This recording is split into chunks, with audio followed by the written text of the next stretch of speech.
আসসালামু আলাইকুম বন্ধুরা, সবাই কেমন আছো?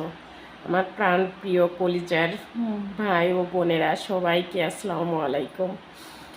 যাই হোক, সবাই ভালোবাসা পেয়ে আমি অনেক খুশি।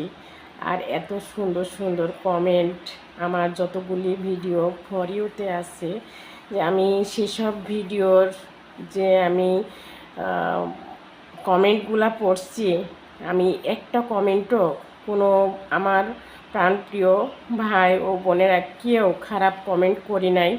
এই জন্যই আমি তাদের কাছে অসংখ্য ধন্যবাদ, যে আমার এত সুন্দর সুন্দর কমেন্ট করার জন্য আর এত ভালোবাসা দেওয়ার জন্য। আর আমাকে অনেকেই জিজ্ঞেস করছো যে আমার দেশের বাড়ি কোথায়। আমার দেশের বাড়ি কুষ্টিয়া, পেড়ামারা থানা। রিপ্লাই পেয়ে গেছো। সবাই ভালো থেকো আর এভাবে ভালোবাসা দিও, পাশে থেকো।